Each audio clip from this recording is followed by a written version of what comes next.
안녕하십니까. 평생투자 파트너입니다. 오늘은 8월 24일 화요일입니다. 최근에 코스피 지수가 거의 뭐 급락하듯이 왔다가 조금 반등이 있었는데요. 이렇게 시장이 안 좋으면 시황 이야기가 너무 많아지거든요. 그래서 뭐 저뿐만 아니라 많은 투자자분들이 종목에 대한 어떤 집중보다는 시황에 너무 시간을 많이 할애하는 것 아닌가, 이런 생각도 좀 드는데, 저희도 오늘 어쩔 수 없이 뭐 시황 이야기를 짧게 하겠지만, 지금은 이제 저희 같은 경우에는 하루의 대부분을 실적 발표가 얼마 전에 끝났기 때문에 리스트를 만들고 있습니다. 그래서 가장 괜찮은 종목들을 실적 순으로 고르고, 이 안에서 사고 싶은 거 1순위, 뭐 2순위, 3순위 이렇게 나눠가지고 이번 주에 실적을 리스트업 하도록 좀 하겠고요. 시황 이야기를 뭐 짧게 해보면, 일단 이 시황은 저희의 생각도 있지만, 일단은 어제 오늘 좀 재밌는 시황 리포트가 있어가지고 짧게 소개를 좀 드리려고 하는데요. 과거 40년 역사에서 보면 한 6번 정도 경기 침체가 있었고, 경기 침체로 인한 어떤 주가 하락 이후에 유동성으로 시장이 확 이렇게 올라간 사례죠. 그래서 이제 이 저점을로 보면, 저점 대비 한 1년이나 1년 반 정도의 시기까지는 주가가 쭉 올라가다가 그 다음부터는 조정이 있었다라는 내용인데요. 이 조정이 보통 조정의 빌미가 됐던 이유는 보통 긴축이라는 어떤 내용에서 시작됐다, 이런 내용이거든요. 근데 지금도 뭐 마찬가지죠. 뭐 시장이 안 좋으면 시장을 살리기 위해서 유동성을 공급하는 건 뭐 어쩔 수 없는 것이고, 근데 그 유동성이 사실 실물에는 많이 가지 않고 보통 꽤 많은 비율로 금융시장 쪽으로 이렇게 빠지잖아요. 그러다 보니까 실물 쪽으로만 이렇게 갔으면 유동성을 그렇게 많이 이렇게 풀지는 않을 텐데, 그렇지 않다 보니까 유동성을 조금 더 많이 푸는 거죠. 좀 과하게. 그러다 보니까 일정 부분 올라가면 얼른 이제 딱 긴축을 해야 되잖아요. 계속 풀 수는 없으니까. 이런 과정에서 조정의 빌미가 되었다, 뭐 이런 내용인데, 여기서 이제 좀 특이하게 볼 것은 여기 과거 6차례의 어떤 조정에 대한 어떤 내용들이 나오는데요. 이렇게 자세히 보면은 어, 짧게 조정이 있을 때가 있고요. 이렇게 짧게 3개월 조정을 하고 17%가 빠지고, 그 다음에 여기도 3개월 조정하고 23%가 빠지고, 그 다음에 여기도 4개월 조정하고 20여 차례가 빠지고, 그 다음에 두 번은 좀 6개월 조정 좀 길게 하고 한 11% 정도 하락하고, 두 번째도 또 아래도 보면은 한 8개월 정도 조정을 보였고 한 11% 하락하고, 이렇게 보면은 이 세 개, 동그라미 세 개를 가격 조정이라고도 볼 수 있겠고, 이 두 개를 기간 조정이라고도 볼 수 있지 않느냐라고 이야기를 하고, 여기서 이야기하는 것은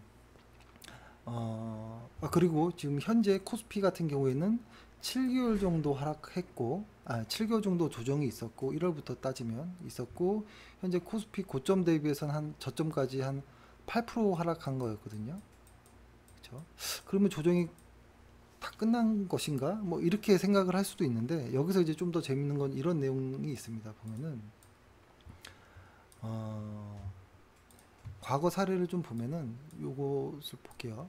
이렇게 보면은 어, 이 조정의 그 넓이 있죠. 가격 조정과 기간 조정의 면적은 같다라고 하는 내용인데요. 저는 좀 그 느낌적으로는 그럴 것 같다라고 생각했는데, 이렇게 실제로 계산해 보니까 진짜 뭐 좀 그런가 이런 생각도 들더라고요. 그러니까 과거에 2004년도에 보면은 5개월 조정 기간 동안에 23%가 이렇게 하락한 구간이 있고, 2010년도에는 10개월 조정을 보이는 사이에 한 11% 정도 하락한, 요게 이제 결국엔 같다, 뭐 이런 말인데요. 이렇게 보면 지금 코스피를 이제 대입해서 봐야 될 거잖아요. 지금 코스피를 이렇게 대입해서 보면 어, 이렇게 좀 크게 볼까요? 과거의 사례로 보면은 봤을 때는 한 7개월 정도 이렇게 조정이 어디까지가 올지 모르겠지만 이 언저리로 잡으면 뭐 이런 식으로 뭐 대충 만약에 이렇게 상승해서 올라간다면 조정이 다 끝난 것인가? 라고 생각할 수도 있을 어떤 내용의 리포트였던 것 같거든요.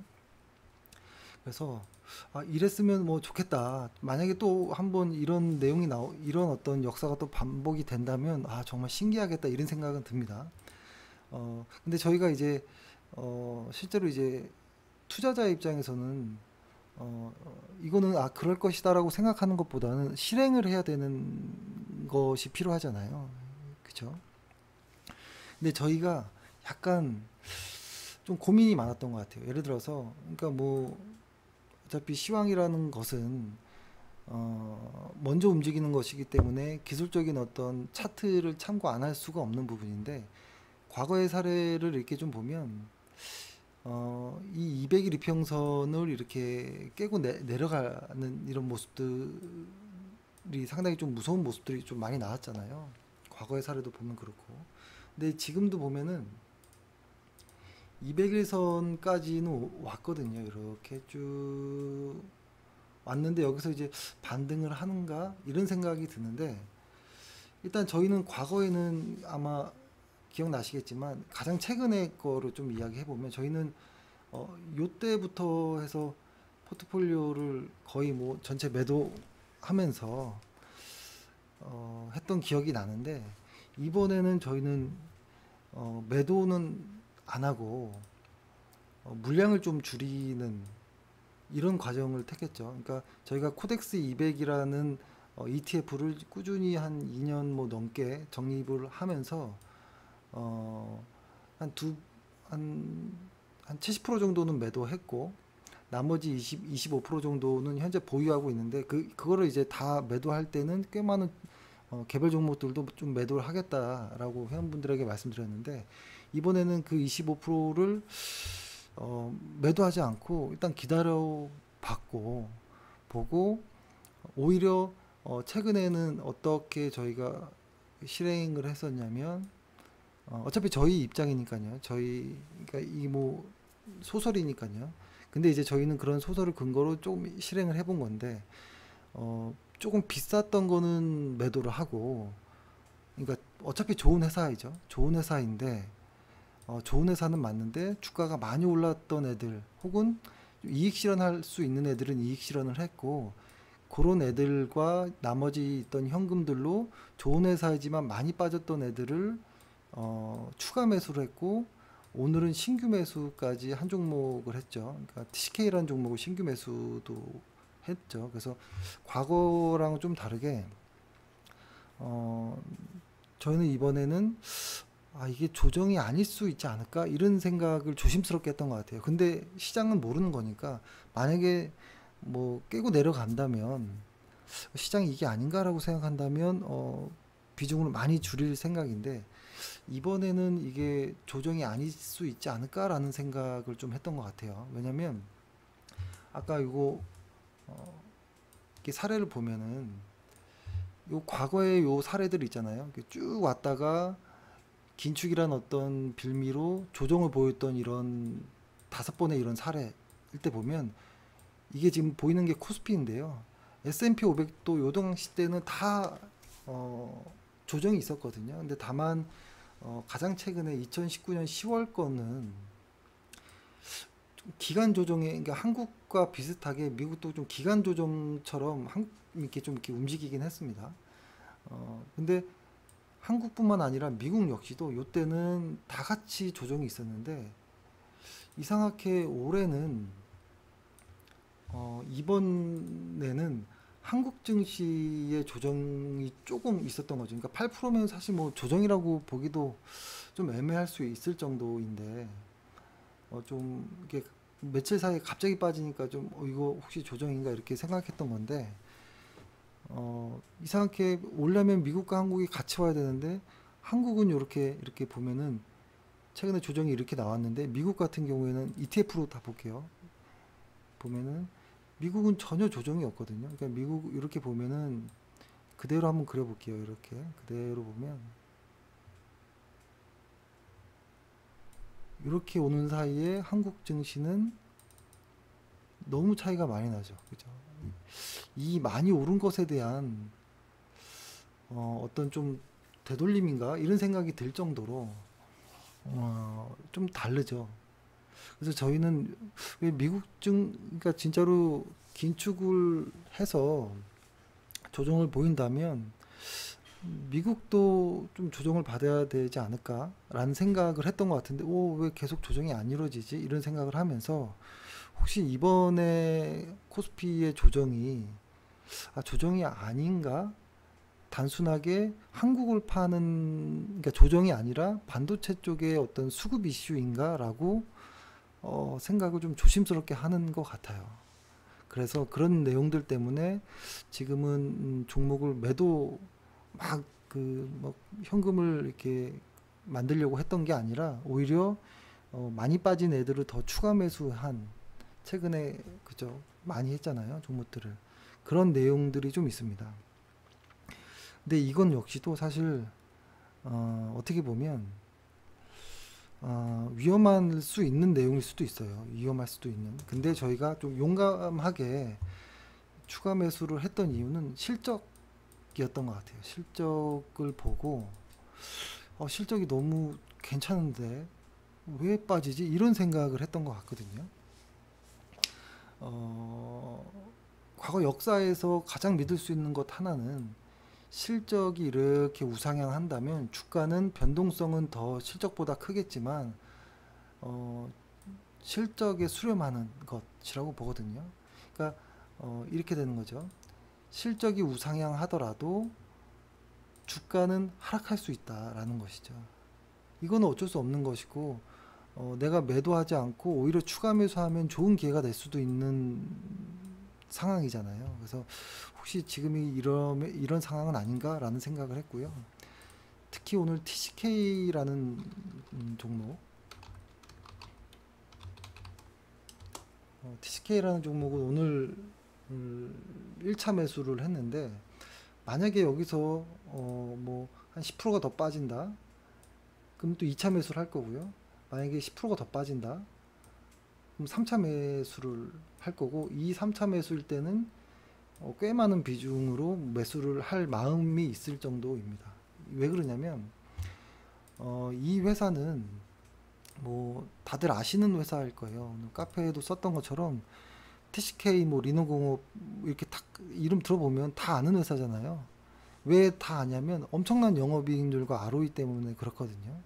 근데 그게 꾸준히 장기적으로 유지하는 회사예요. 그러니까 어떻게 보면 실적으로는 거의 뭐 최고의 상장사 중에 손꼽히는 회사라고 볼 수 있거든요. 근데 이런 회사가 지금 고점 대비 한 33% 정도까지 하락한 상태였었거든요.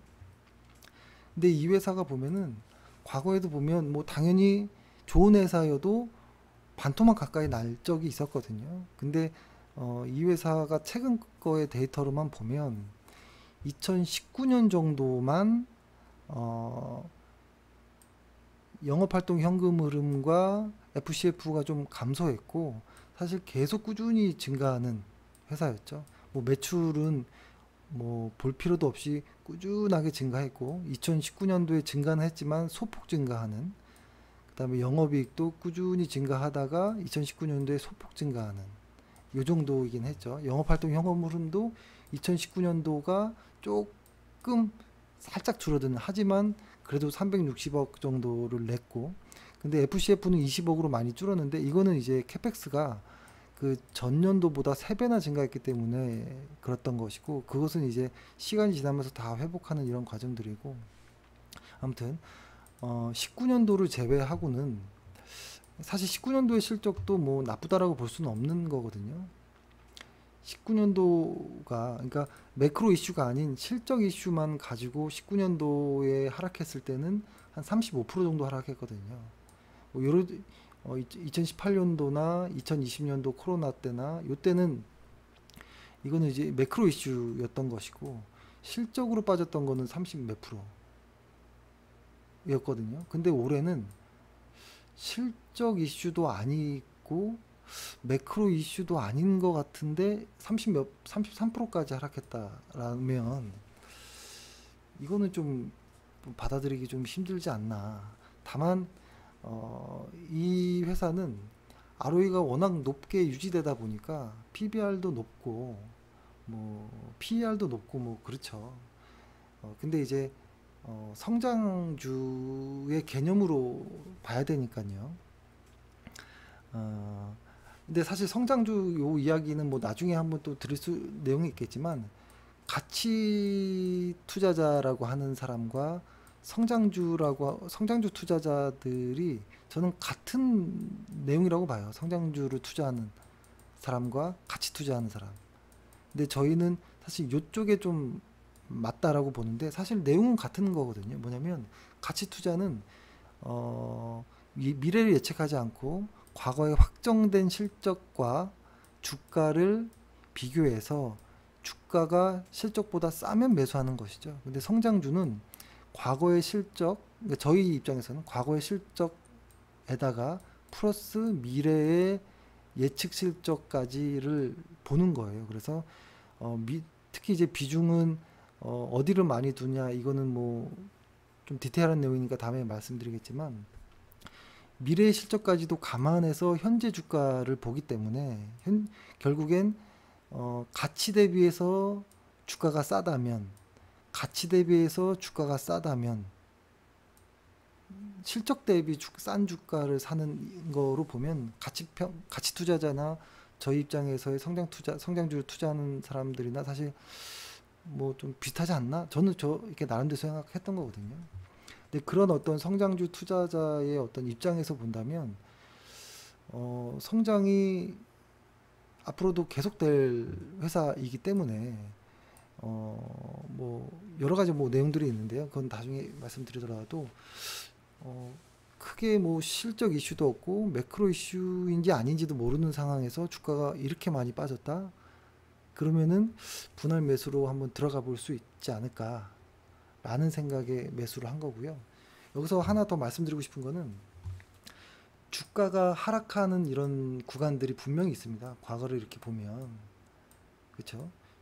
이건 주식이기 때문에 어쩔 수 없어요. 그러니까 실적이 이렇게 꾸준하게 이렇게 가더라도 주가는 그 사이사이에 계속 한 번씩은 하락해 줄 수밖에 없는 상황.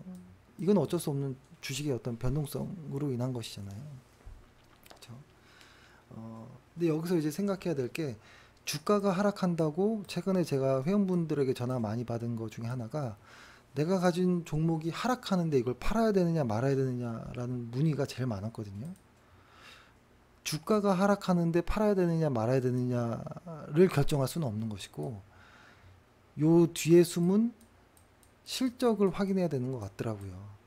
만약에 실적이 우상향한다면 실적이 우상향하는데 주가를 같이 봐야겠죠. 실적이 우상향하는데 주가가 상승하면 너무 좋은 것이고, 그렇죠. 다만 오히려 주가가 많이 오르면 조금씩 물량을 줄여야겠다 이런 생각도 할 수 있는 구간인 거고, 실적은 역시 우상향하는데 주가가 하락한다. 이거는 기회인 거죠. 이거는 살 수 있는 기회인 것이고 주가가 오르는 거는 팔 수 있는 기회인 것이죠. 그리고 그 안에서 실적이 오르는데 주가가 횡보한다. 이거는 그냥 신경 쓸 이유는 없는 거죠. 오히려 이 시간에는 뭐 그 회사가 영업을 어떻게 하는지 그 성과를 좀 추적하는 기간인 것이고, 그러니까 그 변동성들 보면은 지나고 나서는 보이는 거잖아요. 이게 보면은 주가가 한 번씩 이렇게 확 올랐을 때, 그렇죠? 이렇게 올랐을 때가 있죠. 이렇게 오르는 구간들. 이럴 때는 주가를 팔 수 있는 기회인 것이고, 그렇죠? 그리고 아주 하락했을 때 바닥을 뚫을 것처럼 무섭게 하락하는 이런 구간은 좋은 회사라면 지금도 마찬가지고 사야 되는 기회일 수 있는 것이고, 그리고 나머지 기간, 이렇게 아무것도 아닌 기간들 있잖아요. 이런 것들은 그냥 뭐 크게 신경 쓰지 않아도 되는 것이겠죠. 그래서 TCK는 그런 이유로 매수를 했다라는 것이고, 그리고 회원분께서도 오늘 말씀드렸던 것도 주가가 하락한다고 나쁜 기업은 아니다 라고 말씀드렸는데, 나는 실적을 볼 줄 몰라요 라고 하니까 탁 이제 말문이 막히더라고요, 제가.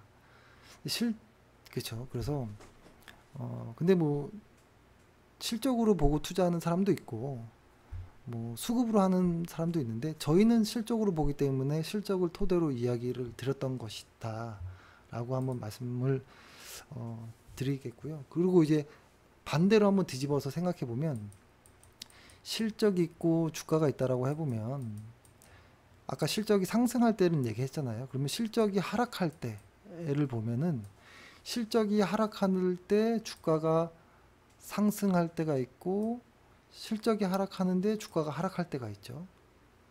사실 실적이 하락하면서 주가도 하락하면 이거는 뭐 너무 무서운 거죠. 정말 무서운 거고. 근데 실적이 안 좋은데 주가가 오르는 경우들이 꽤 많아요. 그렇죠? 이럴 때는 혹시 잘못 샀을, 실적을 잘 못 보고 샀던 사람들이라면 이럴 때는 팔아야 된다라는 생각이 들고요. 이런 거는 상상을 안 해야 되죠, 웬만하면. 그렇죠? 그래서 이렇게 해서 좀 이야기를 좀 드렸습니다. 근데 시황 이야기를 하고 나면 항상 좀 이렇게 뒤가 조금 불편합니다. 소설을 쓰는 거잖아요. 시황은 뭐 점쟁이도 뭐 신도 모르니까요. 그래서 아무튼 저는 이번에 조정이 아직 조정이 안 온 거일 수도 있다 라는 생각을 하는 것 같아요. 조정이 아닐 수도 있다라고 이야기하면 아니, 조정이 아닐 수가 아니라, 조정을 빨리 극복했다라고 하면 가장 좋은 어떤 상황이겠지만, 진짜 조정이 아직 안 온 건가? 라는 불길한 생각도 들어서, 저희는 일단 저번에 말씀드렸던 것처럼 만약에 시장이 좀 반등하면 조금 포트폴리오를 다시 좀 점검을 해서 할 생각이에요. 왜냐하면 조정 이후에 지금 현재 이렇게 조정이 왔다가 만약에 반등을 한다면, 그때 다시 한번 시장이 위로 갈지 횡보할지 아래로 갈지를 좀 보면서 미국 시장과 함께 좀 같이 좀 볼 생각이고, 진짜로 글로벌 시장에 어떤 침체가 온다면, 긴축이라는 명목으로 온다면 미국 시장도 저는 하락할 수 있다라고 봅니다. 그렇기 때문에 미국 시장이 아직 하락하지 않았기 때문에 한국 시장이 이건 조정이 아닌가 이런 생각을 해봤고, 반도체 이슈인가 이렇게 좀 생각을 했습니다. 아무튼 좀 별것도 아닌 내용을 좀 길게 말씀드렸는데요. 예, 제가 말씀드렸던 시황과 종목은 다 잊어버리시고, 한번 본인의 어떤 기준으로 다시 한번 생각을 해보는 기회가 되었으면 좋겠습니다. 아무튼 고생하셨습니다. 감사합니다.